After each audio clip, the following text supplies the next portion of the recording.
Hi everyone. आज हम start करेंगे हीटिंग इफेक्ट ऑफ करंट। इसमें क्या होता है, अगर हम किसी भी कंडक्टर के अक्रॉस करंट पास करते हैं तो उस कंडक्टर में जो इलेक्ट्रॉन्स होते हैं वो एक दूसरे के साथ कोलाइड करके करंट में जो इलेक्ट्रिकल एनर्जी होती है उसको हीट एनर्जी की फॉर्म में कन्वर्ट कर देते हैं।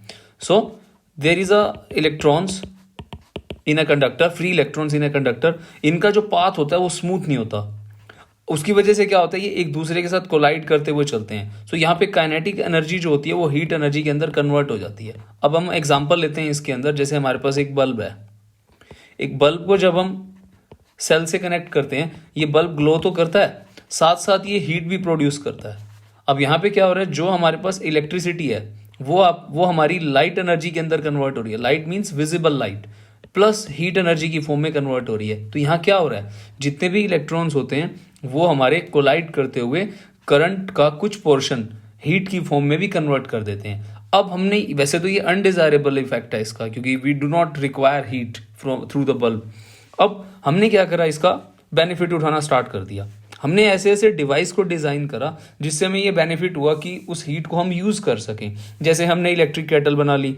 इलेक्ट्रिक केटल से हम क्या करते हैं, पानी गर्म कर लेते हैं, मैगी भी बना लेते हैं। और दूसरा हमने क्या किया, हीटर बना लिए। हीटर से हमें सर्दियों में फ़ायदा होता है, हीट प्रोड्यूस होती है और खाना बनाने में भी हेल्प होती है। अब जैसे आयरन है, हम लोग कपड़ों को आयरन करते हैं तो उसमें क्या होता है, आयरन के अंदर ना एक स्पेशल टाइप का कंडक्टर डाल देते हैं। जैसे यहाँ पे ना नाइक्रोम डाल देते हैं। नाइक्रोम ये एक एलॉय होता है, इसको हम गीज़र में भी यूज़ कर सकते हैं, इनफैक्ट करते हैं, आयरन में यूज़ करते हैं। तो इसमें से क्या होता है, ये ना इसकी रेजिस्टिविटी हाई होती है। इसमें से जब करंट पास करता है तो वो इजीली पास नहीं कर सकता, क्योंकि इसका इसका जो स्ट्रक्चर है, इसका जो इंटरनल जो स्ट्रक्चर है उसमें क्या होता है, इलेक्ट्रॉन्स का कोलिजन बहुत ज़्यादा होता है। तो उसकी वजह से जो भी हमारे पास इलेक्ट्रिसिटी होती है या इलेक्ट्रिकल एनर्जी होती है वो हीट की फॉर्म में कन्वर्ट हो जाती है और हम उससे अपने जो भी अपने काम करने वो कर लेते हैं। दूसरा, जैसे मान लो हम लैपटॉप का एग्जांपल लेते हैं, लैपटॉप या किसी भी सेमीकंडक्टर डिवाइस का। जैसे लैपटॉप का एग्जांपल इसलिए क्योंकि ये जनरली आजकल लॉकडाउन में यूज़ हो ही रहा है। तो लैपटॉप के अंदर क्या होता है, अब आप देखते हो इसके पीछे एक फ़ैन लगा होता है। अब जैसे आप बहुत देर तक इसको यूज़ कर रहे हैं तो इसमें से क्या होगा, इसके पीछे फ़ैन चलने लग जाएगा। वो फ़ैन क्या करता है, इसके अंदर जो भी कोलिजन होता है इलेक्ट्रॉन्स का, जितना भी जो भी हीट एनर्जी कन्वर्ट होगी ताकि वो इस लैपटॉप को ख़राब ना कर सके, वो फ़ैन के थ्रू बाहर निकाल दी जाती है, एग्जॉस्ट कर देते हैं उसको। ठीक है, तो ये क्या है, ये हीट ही तो है। अब उस हीट की हमें नीड नहीं है, बट इसका जो स्ट्रक्चर है, इसके अंदर जो भी एम्बेडेड सिस्टम है, जो भी इसके अंदर मदरबोर्ड है वगैरह वगैरह जो भी लगा हुआ है, वो सारे के सारे क्या करते हैं, हीट के ऊपर काम करते हैं। क्योंकि कोई भी चीज़ चलेगी हीट तो प्रोड्यूस होगी। इनफैक्ट अब देख लो, हम लोग जब चलते हैं या भागते हैं, हमारे जूतों से नीचे फ्रिक्शन के कारण हीट प्रोड्यूस होती है। अब इसको यूज़ में कैसे लाया जाए ये हमारे ऊपर होता है। अब देखो इसके अंदर यहाँ पे हमने क्या किया, हमने जो अनडिजायरेबल इफेक्ट था उसको हमने डिजायरेबल में कन्वर्ट कर दिया। हमने उससे गीज़र बनाया, हीटर बनाया, प्रैक्टिकल एप्लीकेशंस लिए। अच्छा, नेक्स्ट इसके अंदर क्या आता है, what is the cause of heating effect of electric current. इसका रीज़न क्या रहता है, रीज़न यही होता है कि इलेक्ट्रिक करंट जब जनरेट होता है, हम किसी भी कंडक्टर के क्रॉस पास करते हैं तो वो क्या करता है, हीट जो होती है उसके अंदर heat to overcome the resistance offered by the conductor.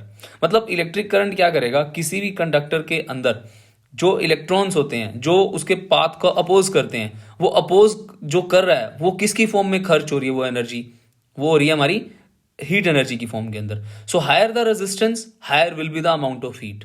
तो इसीलिए हमने डिजाइन ही ऐसा कर लिया, जो हीटिंग एलिमेंट्स होते हैं हमारे, हीटिंग जो प्रैक्टिकल एप्लीकेशंस होते हैं इसके अंदर, आप ऐसे कह सकते हो इलेक्ट्रिकल अप्लायंसेस हमने ऐसे डिजाइन कर लिए, आयरन, हीटर, गीजर, जिसके अंदर क्या है, more the resistance and more will be the heat.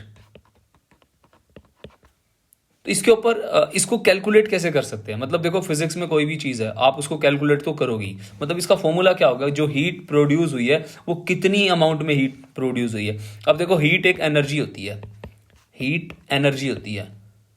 अब एनर्जी जो होती है वो वर्क डन से कैलकुलेट करते हैं। ये आपने क्लास 9th में भी पढ़ा होगा पोटेंशियल एनर्जी निकालने के लिए, काइनेटिक एनर्जी कैलकुलेट करने के लिए हम वर्क डन को यूज़ करते हैं। सो वर्क डन यहाँ पे कौन सा यूज़ होगा? देखो वर्क डन दो होते हैं, एक होता है फोर्स इनटू डिस्प्लेसमेंट और एक work done per unit charge is known as potential. अब देखो हम जो चैप्टर डिस्कस कर रहे हैं उसके अंदर ये वाला तो नहीं हो सकता यूज़, क्योंकि हम यहाँ पे किसी चीज़ को मूव तो करा नहीं रहे, ठीक है, ना ही हम कोई फोर्स लगा रहे हैं। बट यहाँ पे कौन मूव, क्या हो रहा है? यहाँ पे पोटेंशियल डिफरेंस अप्लाई हो रहा है। जैसे एक कंडक्टर है, एक कंडक्टर के अक्रॉस आपने वोल्टेज लगाया, यहां से क्या हो रहा है? चार्जेस का फ्लो हो रहा है ड्यू टू वर्क डन। अब work done is equal to potential into charge, ये हमारे पास क्या हो गया? Potential into charge. अब इसमें क्या है? करंट फ्लो कर रहा है ना, हमने बोला कि इलेक्ट्रिक करंट रिस्पॉन्सिबल होता है। तो करंट का फॉर्मूला क्या होता है? I is equal to Q over T and Q is equal to I into T. So work done किसके बराबर हो गया? आई और T into V, I T into V. T is the time period and I is the current, V is the potential difference. तो W को हम replace कर देते हैं H से, VIT। ये हमारे पास क्या आ गया? हीट एनर्जी आ गई जो एक कंडक्टर प्रोड्यूस करता है जब उसमें से इलेक्ट्रिक करंट पास होता है। अब इसके ऊपर ना एक लॉ बनाया गया है, वो लॉ क्या कहता है? जूल्स लॉ ऑफ हीटिंग बोलते हैं इसको। इस लॉ ने ये बताया कि जो हीट होती है, heat energy across a conductor is directly proportional to square of the current. Heat is directly proportional to the resistance across that conductor. Heat is directly proportional to time. जितना time के अंदर वो जो time हमने current को दिया है उसमें से पास होने के लिए। जैसे हम इलेक्ट्रिक आयरन का हम स्विच ऑन कर देते हैं, आपने देखा कि आपने ऑन किया और ऑफ कर दिया, तो वो आयरन उतना नहीं इम्पैक्ट देगी जितना आप उसको ऑन रखोगे। आपने उसको 2 या 3 मिनट के लिए उसको ऑन रख दिया तो आप देखोगे उसके अंदर जो उसका पैनल होता है नीचे वाला वो बहुत ज़्यादा गर्म हो जाएगा। तो हम इसको अगर हम कंबाइन कर देते हैं तो आई स्क्वायर आर इंटू टी, ये एक अनदर फॉर्म होती है। अब ये फॉर्म आई कहाँ से? वैसे तो ये लॉ है, ये लॉ का प्रूफ क्या है? ये जो हम कर रहे थे यही था। अगर हम यहाँ पे V is equal to I R put कर देते हैं तो H की वैल्यू क्या हो जाएगी?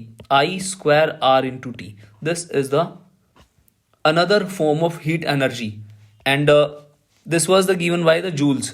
इंग्लिश फिजिसिस्ट थे, इन्होंने बताया था कि H is equal to I square R into T होता है। मतलब किसी भी कंडक्टर में से अगर करंट फ्लो कर रहा है उसका स्क्वायर कर दो और उस कंडक्टर का रेजिस्टेंस है उसको उस करंट के साथ मल्टीप्लाई कर दो और जो टाइम है जितनी देर के लिए करंट पास किया है उसके साथ मल्टीप्लाई कर दो। तो H इक्वल्स टू के आई स्क्वायर आर इंटू टी। यहाँ पे कॉन्स्टेंट आता है कि इसकी वैल्यू हम 1 रख लेते हैं, तो H is equal to I square R into T.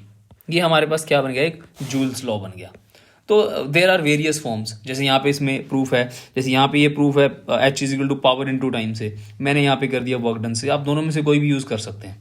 और ये वर्क डन वाला थोड़ा इजी रहता है क्योंकि हमें पता होता है कि वर्क डन कैसे वर्क डन से एनर्जी कैलकुलेट होती है, क्योंकि वर्क डन जो होता है वो एनर्जी के इक्विवेलेंट रहता है। And by using the Ohm's law we can convert the I square R into T, V I T into I square R into T. And the another form हम यहाँ पे क्या करते हैं? वी आई टी के अंदर जो H is equal to V I T है, यहाँ पे हम लोग I की वैल्यू भी तो पुट कर सकते हैं ना। V is equal to I into R है, so I is equal to V over R अगर हम इसके अंदर पुट कर देते हैं then we will get the result V square by R into T. ठीक है, ये इंपॉर्टेंट है इसका, ये डेरिवेशन है इसका joules law of heating effect of current का। एंड इसका न्यूमेरिकल में काफ़ी यूज रहते हैं। न्यूमेरिकल्स इसके ऊपर मैं कराऊंगा लास्ट बाद में नेक्स्ट वीडियोज़ में। अब इसके एप्लीकेशंस क्या होते हैं? Applications of joules law of heating effect of current. अब मैंने जैसे कि आपको बताया कि इलेक्ट्रिक आयरन है उसमें यूज़ होता है, इलेक्ट्रिक हीटर हो गया, इलेक्ट्रिक टोस्टर मशीन होगी, हमारे जो भी किचन के अंदर हमारे अप्लायंस होते हैं, हमारे घरों में जितने भी अप्लायंसेज होते हैं जो हीट के ऊपर बेस्ड हैं वो सब के सब इसके ऊपर काम करते हैं। इलेक्ट्रिक बल्ब, अब इलेक्ट्रिक बल्ब क्या होता है? देखो इलेक्ट्रिक बल्ब के अंदर क्या होता है? इलेक्ट्रिक बल्ब के अंदर एक फिलामेंट होता है टंगस्टन का। ठीक है, ये फिलामेंट क्या होता है? इसको हम क्यों प्रेफर करते हैं? एक तो ना इसके अंदर जो इसका मेल्टिंग पॉइंट होता है वो बहुत ज़्यादा होता है। इसका मेल्टिंग पॉइंट नियर अबाउट रहता है 3380 डिग्री सेल्सियस का। मतलब इसको मेल्ट होने के लिए इतना टेम्परेचर चाहिए, बहुत ज़्यादा होता है, बहुत टाइम लगता है इसको मेल्ट होने के लिए। इसलिए 6-6 महीने 1-1 साल इलेक्ट्रिक जो बल्ब होते हैं वो काम कर जाते हैं। बट आजकल हम ये बल्ब यूज़ कम करते हैं, आजकल हमने इसको रिप्लेस कर दिया LEDs के साथ। बिल कम आता है इसका, वोल्टेज कम होता है और सेमीकंडक्टर डिवाइसेस होते हैं LEDs, सेमीकंडक्टर डिवाइस होते हैं, इनमें बिल वगैरह कम आता है। और दूसरा लो कॉस्ट होती है, लो कॉस्ट। सस्ते भी होते हैं। अच्छा, दूसरी बात क्या है इसके अंदर, एक तो मेल्टिंग पॉइंट इसका हाई होता है, और दूसरा इसके अंदर क्या होता है, हम एक इनर्ट गैस यूज करते हैं इसके अंदर, इनर्ट गैस, नाइट्रोजन हो गया जैसे बल्ब के अंदर, एंड आर्गन हो गया, हम ये गैसेज यूज करते हैं इसके अंदर, जो कि इनएक्टिव गैसेज होती हैं, जो कि इलेक्ट्रिक करंट पास होने के ऊपर क्या करती हैं, लाइट एनर्जी में कन्वर्ट हो जाती है। ठीक है, तो रेजिस्टेंस इस फिलामेंट का बहुत ज्यादा हाई होता है, so large amount of heat produce होती है जब इसमें से करंट पास करते हैं। तभी आपने देखा होगा जो ये पैटीज वाले बॉक्स होते हैं जिसमें पैटीज वगैरह रखते हैं, तो उसके अंदर एक बल्ब लगा दिखा होगा तुम्हें, तो वो बेसिकली उसको लाइट के लिए नहीं देता, वो उसमें उसको हॉट करता है, उसको गर्म करके रखता है, जितनी भी उसके अंदर पैटीज पड़ी होती हैं। नेक्स्ट इसके अंदर क्या है, फ्यूज वायर। अब फ्यूज वायर क्या होती है, फ्यूज वायर तो एक सेफ्टी वायर होती है, ये एक सेफ्टी वायर होते हैं। इसको सबसे पहले तो याद रखना, सीरीज में कनेक्ट करते हैं, we always connect the fuse in series. Fuse जो होता है ना, एक गार्ड होता है, ये क्या करता है, खुद मेल्ट हो जाएगा और सामने जो डिवाइस लगा हुआ है इसके साथ सीरीज में, उसको खराब नहीं होने देगा। ये क्या होता है, लो मेल्टिंग पॉइंट के ऊपर होता है, लो मेल्टिंग पॉइंट के ऊपर। ठीक है, अब होता क्या है ये, अब जनरली ये इसका जो कंस्ट्रक्शन है ये बना किससे होता है, ये टिन प्लस लेड से बना होता है। टिन और लेड इसके अंदर मेन एलॉय है, ये जो हम इसके अंदर यूज करते हैं। समटाइम हम यहाँ पे कॉपर भी यूज कर लेते हैं, कॉपर का एक पतला सा तार लगा देते हैं। अब जैसे मान लो ये हमारा टीवी है, इस टीवी के साथ हमारा मेन लाइन कनेक्टेड है, ये मेन लाइन कनेक्ट है इसके साथ, ये टीवी हो गया, ये मेन लाइन होगी। अब हमने क्या करा, इसके बीच में ना पहले एक फ्यूज लगा दिया, मतलब जो मेंस में से आ रहा है, मेंस में जो हमारा जहाँ में ये स्विच बोर्ड या मीटर वगैरह लगे होते हैं, वहां से ये लाइन आ रही है, उसके बीच में हमने क्या करा, हमने यहाँ पे एक ये रेड कलर की लाइन है, ये फ्यूज है। ठीक है, अब इसका ना मेल्टिंग पॉइंट क्या होता है, लो होता है। अब मान लो पीछे से पावर सप्लाई ज्यादा आ गई, जैसे 220 वोल्ट आता है घर में, मान लो 280 वोल्ट आ गया। अब ये जो फ्यूज है ना, इसको ऐसा डिजाइन किया गया है कि ये 220 से ज्यादा, मान लो 230 तक टीवी बियर कर सकता है। 230 से ज्यादा ही अगर वोल्टेज हुई ना, तो ये क्या करेगा, ये यहां से गायब हो जाएगा, मतलब यहां से मेल्ट हो जाएगा। अब ये मेल्ट हो गया, मेल्ट होने से क्या होता है, सर्किट ब्रेक हो जाता है, अब आगे का सर्किट बंद हो गया। अब इलेक्ट्रिसिटी जो आगे जा रही थी वो जानी बंद हो गई, टीवी आपका सेफ रह गया, तो मतलब ये खुद खत्म हो गया।